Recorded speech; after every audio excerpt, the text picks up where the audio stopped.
He said that there were these other beings on the ship, and that when he looked at them, he felt tremendous fear. Like he was really frightened by these creatures. He never went into detail about it, and Ludwiger didn't know if it was because he couldn't remember or if he just didn't want to talk about it because it frightened him so much. In 1960, a 14-year-old boy walking back from the theater encountered a strange light. Before he knew it, nearly 4 hours had elapsed and he had no memory of it. Gradually his memory would return, and he would be forced to confront the reality of that evening. That what he experienced in those missing hours was scarier than anything he could ever imagine. This is the strange case of Klaus-Dieter Kaufmann.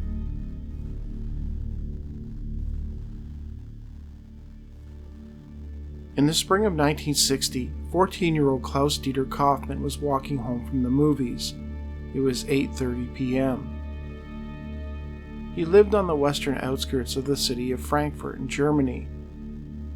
Arriving at a spot between the Ackermann School and the athletic field near the Friedrich Ebert community, not far from home, he noticed a Saturn-shaped star in the sky next to the moon.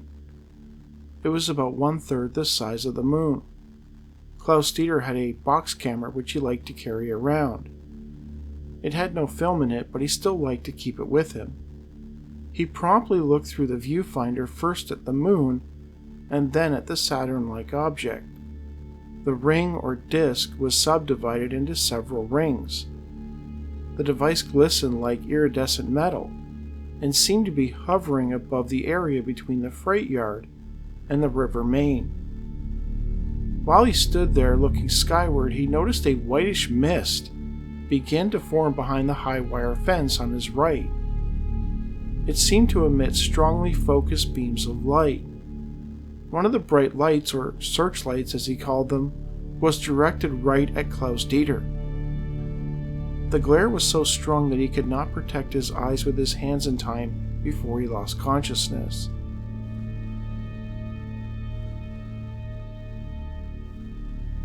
When Klaus-Dieter eventually came to, both the light and the mist were gone. He could see several figures seemingly running away off in the distance. He had no idea who these figures were or why they were running away. Klaus-Dieter immediately grabbed for his camera and began looking through the viewfinder. The Saturn-shaped object in the sky was still in the same position, but inexplicably the moon had somehow jumped to one side. After the initial shock, Kaufmann suddenly realized that he didn't feel very well. He wanted only to get home as fast as he could and notify his parents of what he'd seen. He checked his watch and saw that it was still only 8:30 p.m. When he finally got home, he noticed that his parents, who had planned an evening out, had not yet returned. A quick check revealed that his brothers and sisters were already asleep. He flipped on the radio, and that's when he was surprised to hear them announcing the overnight news. It was midnight. He realized that his watch was broken, stuck at 8:30 p.m. Almost 4 hours had passed. He peered out the window and noticed that the Saturn-shaped craft was still visible. It had short white beams of light, which were moving up and down. All of a sudden, the object's color changed to dark orange. It became darker and darker until it vanished completely.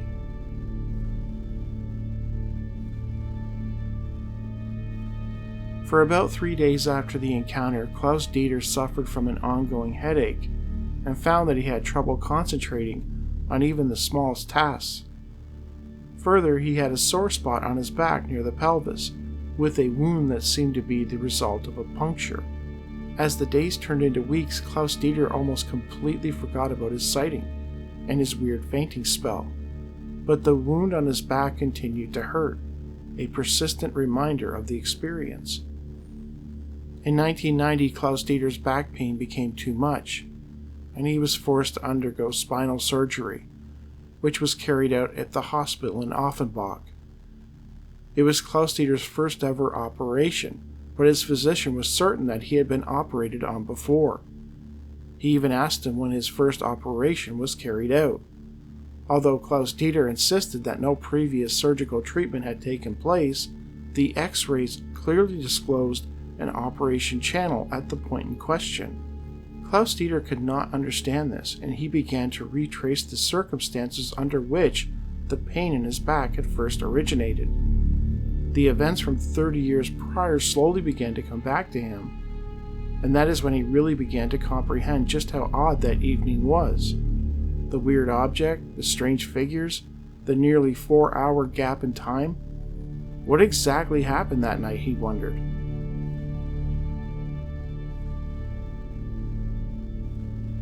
As time progressed, Klaus-Dieter found himself recalling more and more aspects of that evening, including what happened after he saw the blinding light.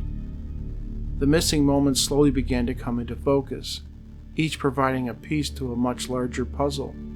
Before long, Klaus-Dieter had a fairly clear memory of that evening, and, admittedly, it frightened him.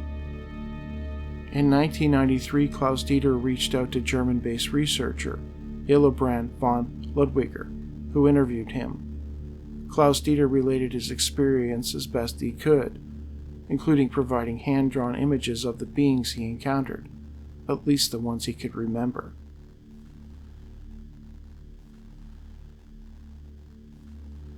Klaus-Dieter claims that when the light came out of the mist and blinded him, he did not immediately faint as he initially remembered.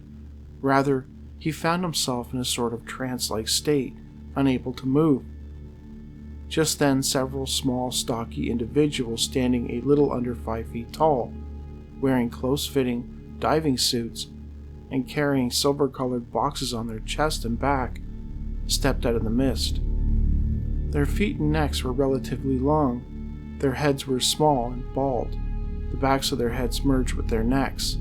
The chin, nose, and mouth were not strongly developed, but they had prominent eyes and muscular arms and thighs. Their feet resembled flippers and seemed to have only 2 large toes. Some of the entities were females, since they possessed large bosoms, but they too were bald. They walked fast and purposely, but their gait was jerky, and they carried their arms at an angle, like soldiers. Still somewhat blinded, Klaus-Dieter felt an embrace, and sensed that one of the figures had asked him to come closer. But he also felt that he did this of his own free will. For reasons he could not comprehend, he felt great affection for this individual. There was a wire fence separating Klaus-Dieter from the figures. He decided to try and climb over it. He then thought he heard the suggestion that he should just merely stand next to the fence. He complied and then found himself being lifted up, or he was able to float.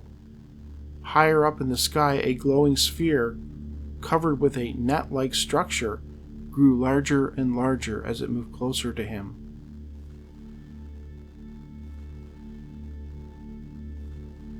Klaus-Dieter next remembered being in a dome room immersed in bright yellowish light. The dome itself was a faint yellow. He sat or was laid down on a chair, one that reminded Klaus-Dieter of a sort of dentist chair. In front of him was a large round opening leading out into the open. Lined up along the wall facing him were several grayish-green entities with their backs toward him. They were gripping handles on the wall and executed pumping up and down movements. There were other individuals in the room. These ones truly frightened Klaus-Dieter, though he would not elaborate on why. He either could not or would not remember their looks. Close in front of him, a creature was looking at him with oversized eyes, with white eyeballs and small, dark pupils. It reached into his mouth with thin, leathery webbed fingers and tried to pull out his teeth. This made Klaus-Dieter nauseous. One of the entities next loosened his trouser belt and tried to remove his pants. The entities talked to each other. He thought he could clearly distinguish male and female voices. He believed they were talking about, quote, killing him, and was on the verge of tears. Klaus-Dieter was terribly afraid. He noticed a small gray being standing in the group, looking at him. It had a huge bald head with enormous almond-shaped brown-black shining eyes, wrinkled skin, a small narrow mouth, and no nose or ears. In contrast to the others, it seemed to have a kind disposition and seemed to be more curious than aggressive. It indicated to him that he should not worry, that he would be allowed to return home. When Klaus-Dieter was eventually returned, he was again floated through the air and placed on the ground next to the fence. It felt to him that he was being carried, as he could hear heavy breathing behind him, quote, as if someone was using a snorkel. He reached back and felt a belt around a waist. Some force pushed his hand back and he fainted. At this point, his original memories of coming to, seeing the figures rushing away, now had context, and worked as a bookend to a truly bizarre experience.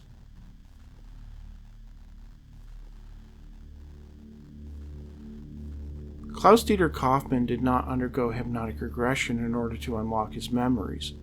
Rather, they returned to him gradually over time, seemingly triggered by the spinal operation and the x-rays, and the revelation that he had been operated on before. While skeptics would surely dismiss his newly recovered memories as just his imagination filling in the blanks, it's interesting that his description of the beings varied, from the standard grays with almond-shaped dark eyes, to beings with large white eyes and black pupils, to beings that he could not or would not go into detail about due to how much they frightened him.